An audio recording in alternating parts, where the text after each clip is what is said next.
indaba yonwa ngamavukana apho nzukuyigwaqazisa izodla phansi ngobhokwane alandula onhliziyo bathi phinde ngawe xosho zinkukhu ayikholeke ibonkolo wazamazama umhlaba wonke okhalweni lwezungeza olwenza lomhlaba omdidimanyana akusho mina ngedwa usho lamakhosi ekufunda zengabade kuyekwana nelundonga enkosi kwelaseZimbabwe wathi ngiyayikhetha inkosi esebuhleni isangoma esingabonanga ngiyabona ngeinyongo esibona ngemisebenzi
Ngamandla lenkosi masiguqe sithandaze. Amen.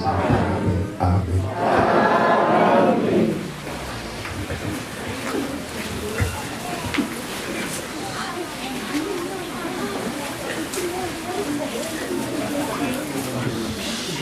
Angukholwa wethu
Kuqhawama kubeke kuhle enkosini abayingcwele.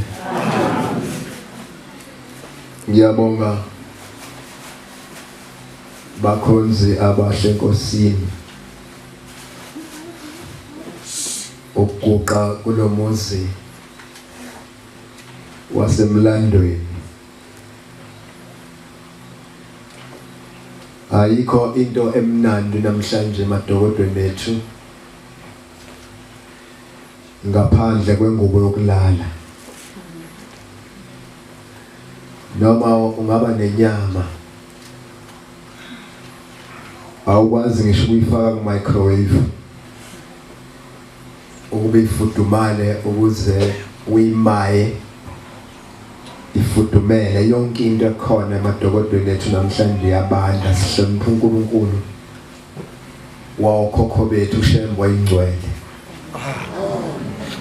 ukuthi lolu suku walimisa ukuthi siyophumula ngalo, singenzi lutho, singabasi imlilo endlini zethu, siphume siyodumisa yena emathempeleni akhe ayingcwele. Bantwana benkosi,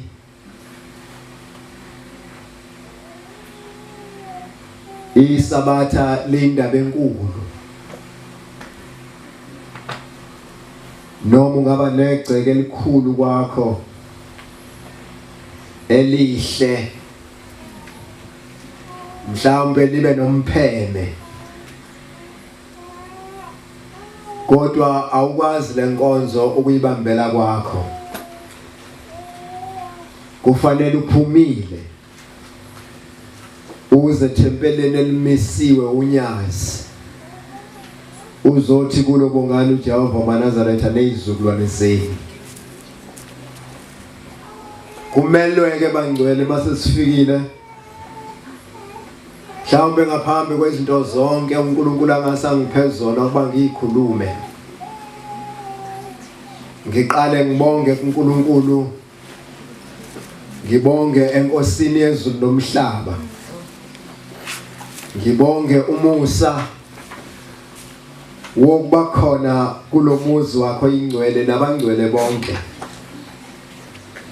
Ngesengumshumayeli ngangithi mangifika lapha ngicela khona isibusiso enkosini, bese ngithi inkosi babusise bonke abakhulu nabancane abakhona kule nkonzo, ngoba ngaphandle kwabo le nkonzo ibingeke beyimpumelelo. Ngithi ke ngizibongele nami, bese ngicela uNkulunkulu omhle wakithi ebuhleni ukuba ngiphi izwi. Seniphumile nafika emzini wakho ingcwele, niphume niphethe. Abagulayo baphile, abaswele uNkulunkulu abamukelise. Kukhona into engiyithandayo maNazaretha kulolu hambo, noma ungasebenzi ungekho kwamlunga ubonakala. Ngake ngathi ngolunye usuku ngifike ekhaya kade ngihambile, uthi umame wakulowa muzi kade kukhona inkosikazi ngamaphumulo sebandleni labapostoli. Ingezile ukuzoshumayela njengoba bedume ngokushumayela uma bavakashelwe emabandleni abo. Kodwa ngalolu suku wayezobuza ukuthi inkosikazi yakwamdluli nenza ngani, ngoba kusebenza umuntu, kodwa siyabona njengomakhelwane ukuthi niyaphila. Ngelina ngasibona kungena umbhede ongesile isekelo omusha. Ngelina ngasibona kungena ifridge, nenza ngani, ngoba kusebenza umuntu. Angazi ke ukuthi wamphendula wathini, kodwa kubekwa kuyimi ngangizomtshela ukuthi cha okuningi mntaka amaphumulo, kodwa kungenxa kaShembe. Ngakho ke namhlanje bangcwele ngifikelwa inkonzo Njengoba ngincenge ebandleni likaMenzi wezulu nomhlaba ukuba nibophezele unyazini.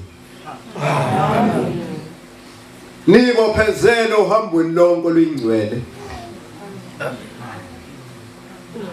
Ngaphandle kaShembe maNazaretha asiluthe emhlabeni.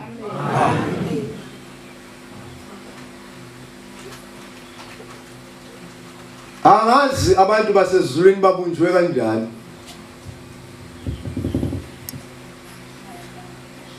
Okuba bangathandwa abantu. Umuntu yemayezwa ukuthi ayingisuthi ngokwanele. Abese ecabanga umuntu angakhiphela kuye ilukuluku lakhe bese ecabanga uShembe. Gade balibeka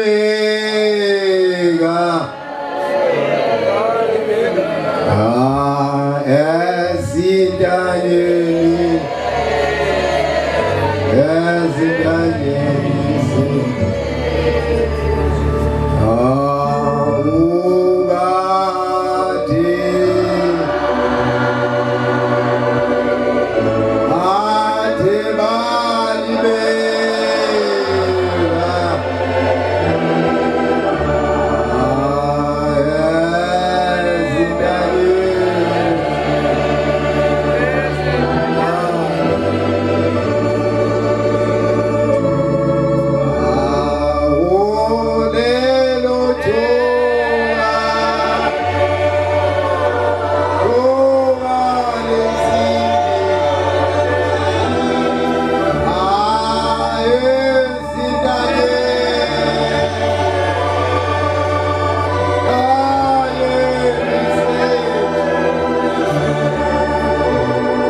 La ngoma ngiyacela noma sisemsebenzini ezandla zethu sihube. Uma ungayiqondi kahle uzame kulokhu uyipractice ngesihlabelelo izingene ekhanda. Noma siphethe washing bomama.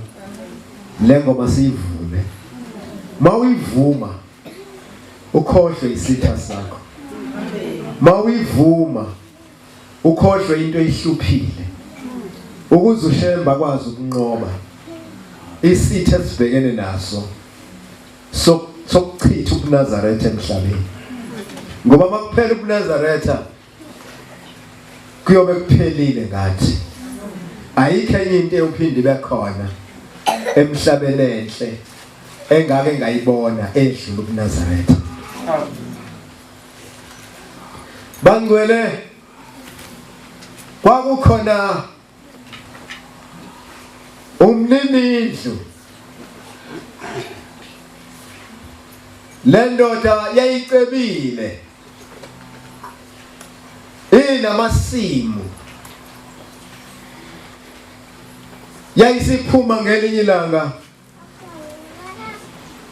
ngemuva kancane kweyikhathi zabo 12 ebusuku yahamba yayofuna abantu ukuba bazosebenza ensimini yayo. Wayesevumelana nabo ngenkokhelo yabo usuku lonke. Ngo-3 thatha kokusa waphindwa waphuma wayofuna abantu ukunezela istaff sakhe. Ngo-6 ekuseni waphindwa waphuma eyofuna abantu ukunezela istaff sakhe. Nango-9 waphuma eyofuna abantu.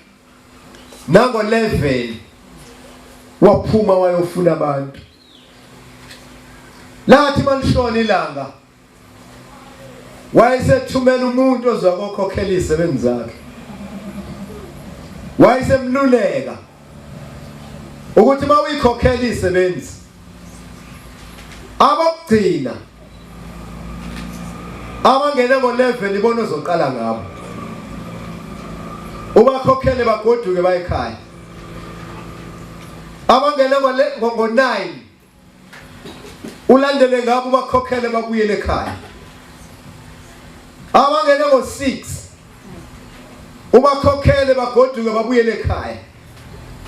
Abangene ngo-3 thatha kokusa ubakhokhele bagoduke babuyele ekhaya. Ugcine ngengiqale ngabo ngemva kwehora le-12 ebusuku.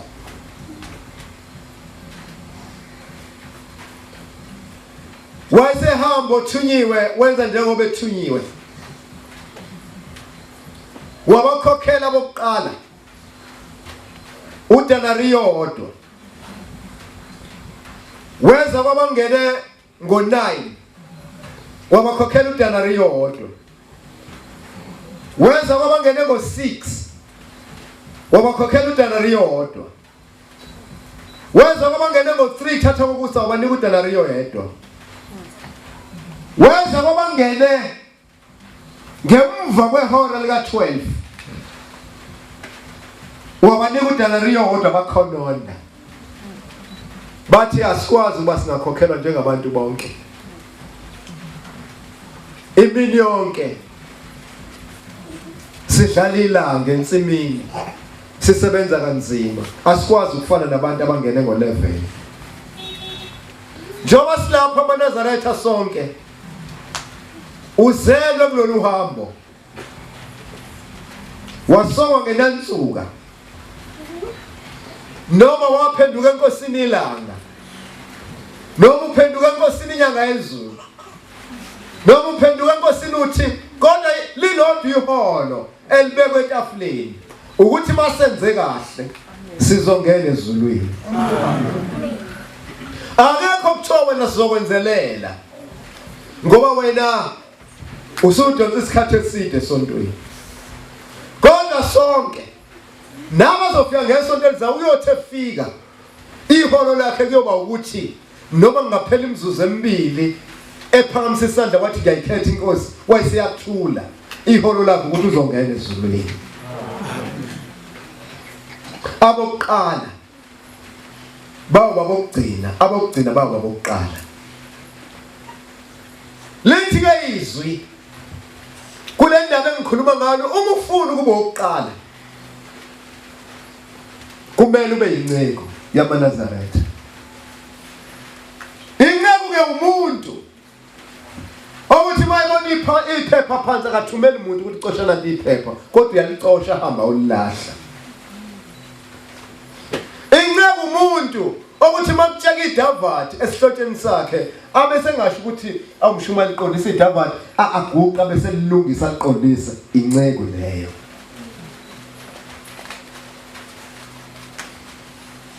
Uma nithanda ukuba bakhulu lithi lelizwe ngikhuluma ngalo kufanele ube isikhonzi samaNazaretha. Uma kungolwesihlanu awusebenzi usekhaya, thatha irake lakho uze tempeleni uzoreka wisikhonzi samaNazaretha ukuthi mayengena ngesabatha athi siyabonga kosebenzela inkosi imbusise. Wisikhonzi. Uma umshumayela phakamisa inkonzo manje ethi sinenkonzo kosibanibani ube uqala khona. Ufike ubheke ukuthi amacansi akhona yini azohlala abangcwele. Wisikhonzi samaNazaretha uzoba mkhulu kuNkulunkulu. Ngiphe Baba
udaba lalezi zisebenza ingene kuqala lwaya kumnini wensini. Uthi ngibuzeleni ukuthi asivumelananga yini kodwa nariyonto. Bathi njalo kodwa sidliwe imini yonke yosuku ilanga liphelela kuthina sisebenza. Asikwazi ukufana nabantu abangena ngo11 imini siphela. Uthambani nibatshele ukuthi esivumelwana siguquko okuvunyelene ngaso. MaNazaretha uma senze kahle sonke siyezulwini. Akekho omunye umuntu engake ngezwe emhlabeni ukuthi unezulu elifana nelika Shembe. Akhona amazulu. Kukhona amanye okuthiwa awemndeni. Uze umuntu ethi mangihamba emhlabeni ngiyodlula ezulwini lomndeni. Njengoba ngikuqe lapha MaNazaretha ngifisa ukudlula ezulwini lomndeni. Ngicela uShembe angenzele ibridge ngidlule ngezulwini kaShembe. Ngoba kaShembe izulu usiyalezile ngalo ukuthi limbala muni. Uthi igolide nesiliva elihle alithathi lutho kunomuzi esimenyelwa kuwona. Ukuze sifike kuwona ayikho into eningi edingeka kuthina ukuzehlisa. Ukuba ngaphansi kwabanye abantu izithi inkosi uThingo wenze sengazi uthi abanye abantu bakhulu kunawe. Khona indaba engifisa ukukhuluma ngayo baye bayisikaza obaba uma sisebuhleni kuJuly bese bekhala ngokuthi inde kakhulu. Indaba kaNomasaka le ndaba yayivama ukuba ikhulunywe inkosi yamaNazaretha isesiqini sesibili amaNazaretha ayidilanga intombi yayihlupheka, intombi yayimbatha amasaka. Kwabo umuzi wakhiwe ngodaka, kuumuzi nje omahlikihlikana mawudlula ngendlela ukwazi ukubona umuntu engaphakathi endlini. Khona abantu ukuthi mase libambethe usizi anqele ngisho ukuthatha udaka agaxindle ayiphinde, ancamela ukuhlala nje kuyona injengoba injalo. Lento ihlele ezweni elibuswa inkosi. Ngelinye ilanga inkosi yezwe yayisiyakhothama, ikhothama indodana yayo okumelwe ukuba ingene esihlalweni sayo ayishadelwe. Kanti emthethweni walelizwe akuvumelekile ukuba umuntu ongashadelwe abe isibekwa. Yabekwa inkosi endlini yayo yokugcina, yenziwa zonke izinhlelo ezenziwa kumuntu mayisehambile. Ngelilanga indodana yenkosi yayisikhipha isimemezelo imema izinduna zenkosi nabanomzana beza baphelela konkosi. Yayisiphuma yahlala phambi kwabo ngokuyithoba. Yayisithi bandla elikhulu lika baba, ngiyayithoba phambi kwenu, ngiyazehlisa, angilutho, angifanele ngisho kunimema, kodwa ngizocela ebusweni benu ukuba ninginike ilungelo lokusihola isizwe sika baba noma ngingashadelwe. Ngizothi sengihlele esihlalweni sika baba bese ngimbheka uNdlunkulu engizokwakha ngayo isigodlo sika baba. Base bemcela umntwana wenkosi ukuthi aphume ukuze bamkhokhase. Waphuma umntwana wenkosi ngenhlonipho. Basala ke base belinambulula lolu daba. Bahlukana bahlangana ekugcineni bafike esivumelwaneni. Base bethi cha, simdedele umntwana wenkosi ahlala sihole bese siba ngemva kwakho kubeka umgomo ukuthi asingapheli isikhathi esikhulu singamboni umama wekhaya. Bambiza base bemnika ilungelo. Yayisihlala lensizwa. Thenga olunye usuku yaphinda akhipha isimemezelo. Yamema induna, yamema abanomzana. Yathi ningisize ngifike nezinkabi zeni zamahashi. Nosuku eduze kangakanani afike nenkabi yakhe ehashi.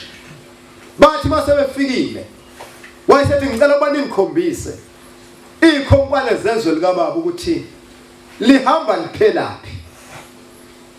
Base bephuma. Uma kukhomba ikhonkwane ukwazi ukuhamba phakathi ezweni, kufanele ulandele umngcele. Bahamba ihlobo zami, bahamba juluka amahashi waze woma umjuluko. Bathi mabelihlanganisa izwe base behamba ngaphakathi ezweni. Mabe sahamba bayibaqhamukela kulomuzi wosizi, umuzi wakubo kaNomasaka. Wayesefika inkosi ima esangweni lalomuzi, ayisithi kwezinye zezinduna, ngena lapha nduna kababa ungicelela amanzi. Wangena unduna wawacela amanzi. Intombi efundisekile ayikhanga amanzi ngendebe wabeka ezandleni zenduna, kodwa yayiphelezela induna namanzi. Yezi yazofika kwenkomthumile, yayisiguqa, yawathedela amanzi ngenhlonipho. Yawathatha induna yawanika inkosi yawaphuza. Yayisibuyisela indebe, yabonga kwaqhutshekwa nohambo. Uma kufikwe ekhaya ithi inkosi zinduna zikababa nabanomzana, lo muzi esingene kuwo ngacela amanzi, hambani niyongilandela leya ntombi, yona ngifuna ukuphemba ngawo lo muzi. Zavuma induna zinokodwa, ngoba kulindeleke ukuthi umuntu omkhulu angaganwa ingane yomfokazi. kufanele inkosi iganwe kwenye inkosi noma iganwe ezinduneni kodwa iyokhomba umuntu ophansi base bevuma ngoba yayingekho into abangayenza mase kukhuluma inkosi ayiphikiswa wahanjwa amaNazaretha neinkomo zafike zathelwa wathathwa uNomasaka wezekhaya namasaka akhe umefika wakhonjiswa indlu wangena kuye mayifika ngaphakathi wafica umuntu ozomluleka ukuthi ithe inkosi icela ukuthi lezi ngubo igqokile zamasaka uyigumule uyifolde kahle uyigcine ungayishisi ungayilahli bese uthatha ingubo ezifanele umuntu wakonkosi kuleli bhokisi ugqoke nemigexo namacici nayo yonke into ongayicabanga njengoba sigqokile amaNazaretha lengubo esiyembethe ingubo yomshado kodwa lengubo iyosanela ngomhla kuphela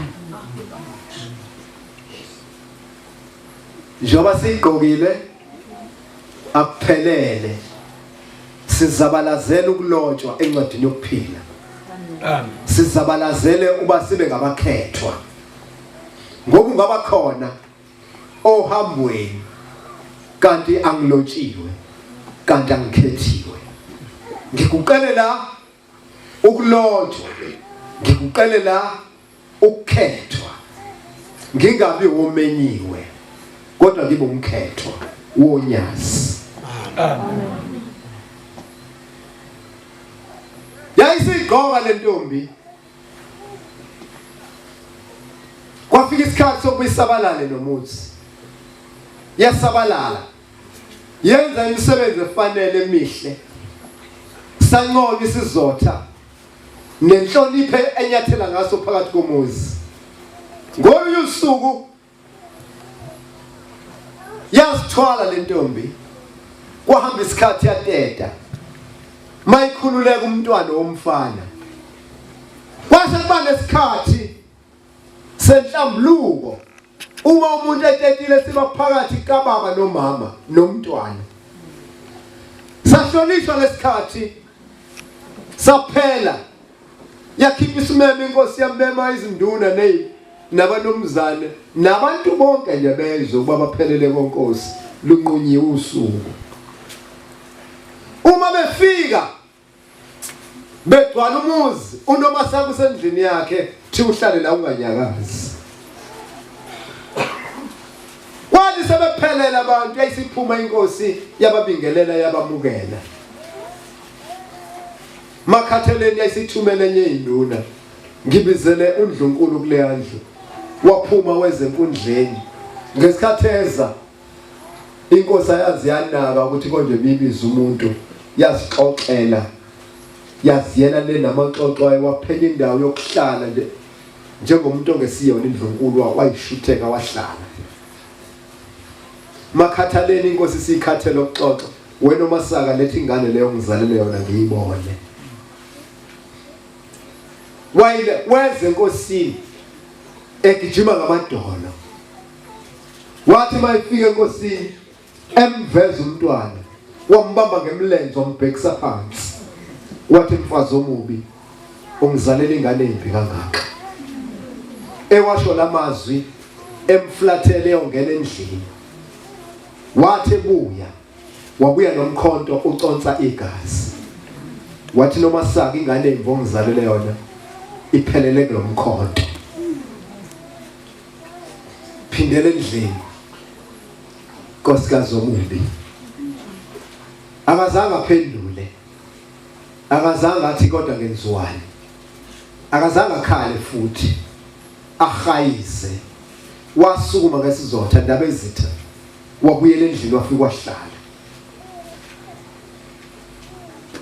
waphinda wasabalala nomuzi wahamba wazithwala safika isikhathi sokubatete umntwana intombazana saphela isikhathi esibaphakathi kwabantu owesilisa nowesifazane nengane ezele kwahlanjulukwa Wayesikhipha isimemezelo inkosi. Icela izinduna, icela abantomzane nabantu bonke bezwe neintombi nabantwana kuphelele konkosi. Bafika abantu bagcwala igceke. Kuthiwe kunomasaka ahlala la unganyakazi. Lo hamba usuke ezindla kaze ebusuku ngithwalela imithwalo emingaki. Makhathale sangena isithunywa sombizi. Waphuma wanyathela ngesizotha enkundleni kwangathi inkosi ayikazibize umuntu. Yalibala amanxoxo makhathaleni.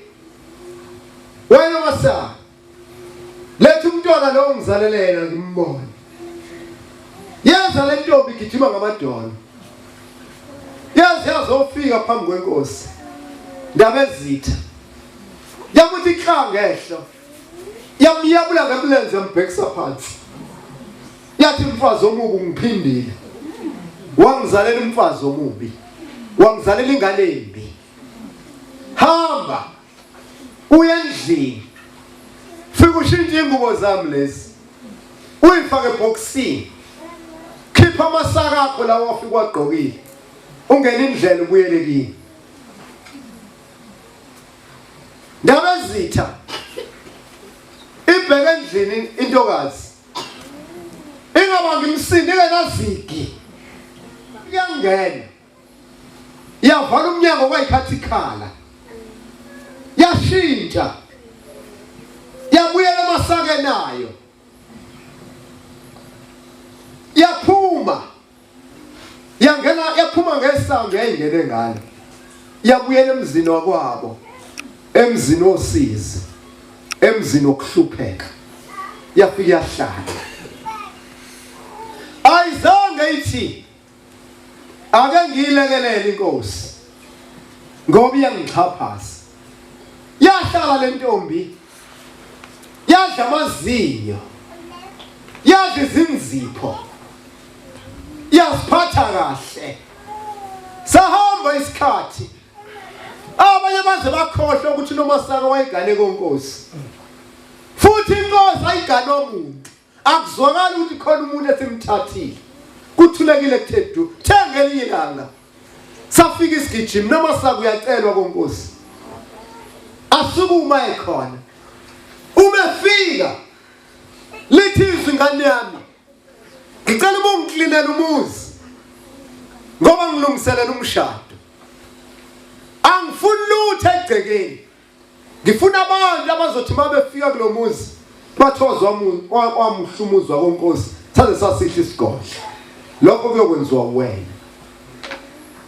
Ndaba ezitha. Kwathi ngakusasa yokuqala umsebenzi. Ngobunono nangesineke. Ayishongo ukuthi ngeke ngikwenze lokho ngoba ngiyisaliwa. Yawusebenza umsebenzi. Yawubeka ezingeni. Yahamba yayokhonza. Ndaba ezithi umsebenzi omthume wona sengiqedile. Yabuya inkosi. Yawuhlola yathi ngiyabonga mntanami. Muhle kakhulu sungabuyela kimi. Yabuyela ekhaya. Kwahamba insuku. Yezibizo. Isigijimi beni. Umifika ayithi inkosi.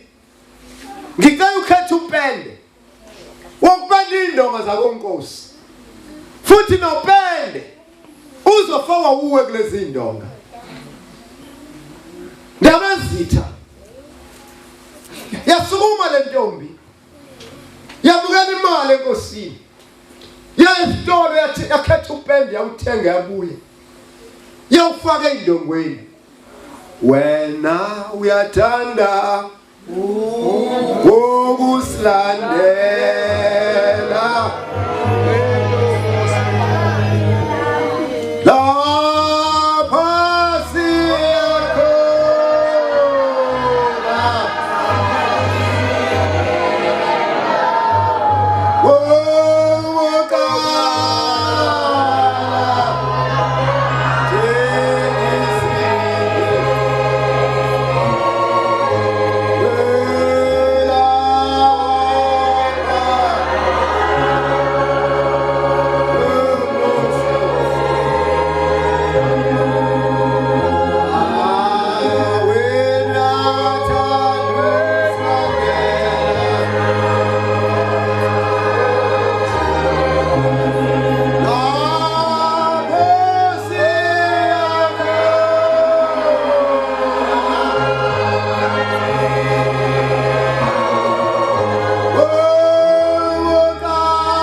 zikhonze ezinhle enkosini. Emawindini lapha akanaphasanga. Wafaka amaphepha ukuba iwindi livikeleke. Wapenda ngobunono, ngopendo omuhle. Wawuqeda umsebenzi. Wayenkosini ngamadolo ndaba ezitha umsebenzi inkosi engithume wona sengiqedile. Yawuhlola inkosi. Yathi ngiyabonga mntanami usezingeni. Phinde ekhaya. Yaphinde nemuva. Yafika yahlala. Sahamba isikhathi. Waphinde wafika isigijimi uyacelwa konkosi. Wafika konkosi uthi undaba ezitha mntanami ngicela ukuba ungenzela utshwala ububeke kube sezingeni. Abantu mabephuza bathi impela begaya lomtshwala unesandla. Ndaba ezitha ngizokwenza njengoba inkosi esishilo. Yawuqala umsebenzi. Yabenza utshwala yazi yamqeda. Yasukuma inkosi yazokutesta. Yathi ngiyabonga. Hayi kuhle bumnandi. Buyela ekhaya nomasana. Ngosuku oluthile kuyobe kumshado la ekhaya. Ngiyakumema. Ngikumema ngomlomo. Ukuthi ufike ube khona ube ingxenye yomshado. Ngifuna ufike kakhulu kungakasi. Kuthi kusa ubusulapha endlini engangikwabele yona. Ngoba uzongiphoxa ngeingubo zamasaka sekugcwele abantu. Ufike ungene ugumule lamanikiniki akho ugqoke ingubo ezinhle ezizobe zikulindile zifanele usuku. Ndaba ezitha ngizokwenza njengoba inkosi isishilo. Wabuyela ekhaya, wafike wahlala wayilinda. Lwafika olungaliwa. Thatha kokusa wangena konkosi. Uma efika endlini yakhe ekhapheza isicapha asivaliwe wangena wavala. Wakhumula lamanikinika wagqokile. Phezulu kwebhokisi zibekiwe ingubo ezinhle ezifanele umthimba. Wayesezigqoka. Qede zamhlala. Wafaka amacici akhe amahle imgeqa yakhe emihle. Yonke into ngayicaba ngenhle eyenza umuntu abukeke wesifazane. Wagqoka wathi wayesengena phansi kodonga lapha ehlala. Yaqala yakhuphuka imvunga egcekeni. Njengokuphakama kwelanga wezwa ukuthi abantu banyathela inyoka ngaphakathi nangaphandle kwesigodlo. Sathunyelwa isigijimo ukuba eze. Uma eza namhlanje akayikhethi indawo azohlala kuyona. MaNazaretha asikulwele ukuye ezulwini. Wayesakhwetshwa weza wafika wakhonza isihlalo lesiphakathi nendawo zibekiwe ihlalo zintathu. Lesa hlalo sokusona sihlotshisiwe ngegolide nesiliva. Wawusiyaqala umhlangano. Wathi mawuqalwa qede kwaqhamuka insizwa yafika hlala esandleni sokudla sika nomasaka ephakemende lapha enhle egqoke kahle yafika hlala esandleni sakhe sokudla.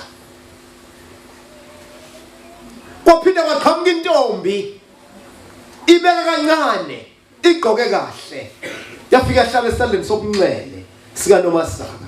Wawusiyaqala umhlangano. Mntanami nomasaka namhlanje usuku lwakho olukhulu ebuhlungwini obuningi uvivinywa kulomuzi ukuthi lesigodlo sifanele yini. Lesigodlo siwine ngamalengiso. Namhlanje ngizoshada nawe ukuba ube indlunkulu yalomuzi. Wayesathi wabona sandleni sakho sokudla ingane yakho leyo mfana engangile ngisengomlenze ngena kulomnyango ngaphuma nesijila somkhonto siconsa igazi.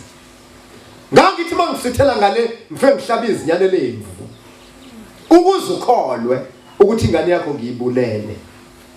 Bese ngiyifunela umuntu ozoyiphatha lengane izikhule. Uthi nalesibili entombazane esandleni sakho sokunxele. Ngangena nayo ngalomnyango ngile ngisengemlenze. Ngabuya nesijula somkhono sicenswe igazi.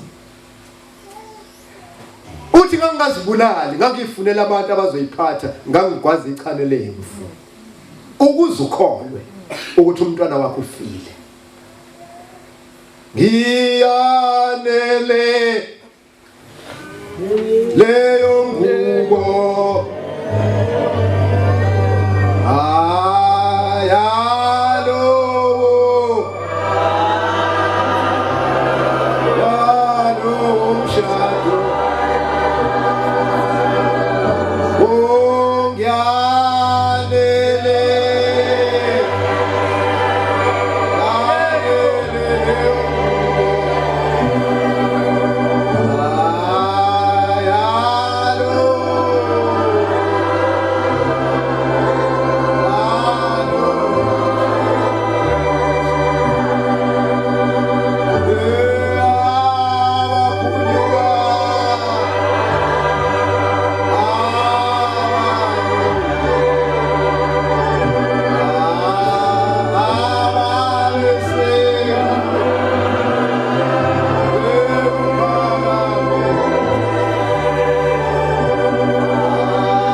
Ngangophakama lesihlalo.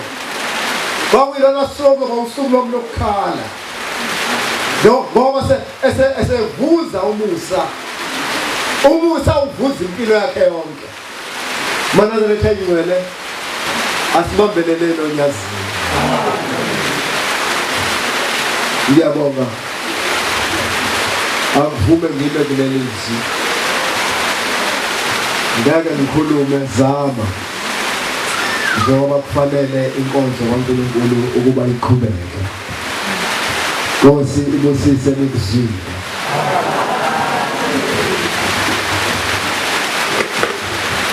Lithi ke izwi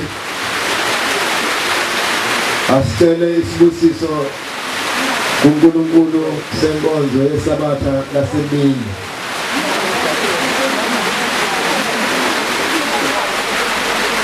Sizocela ngesihlabelelo sekhulu nama-95. Inkosi ibusise ukuphakama kwabangcwele. Ngiyalithanda ngokulithanda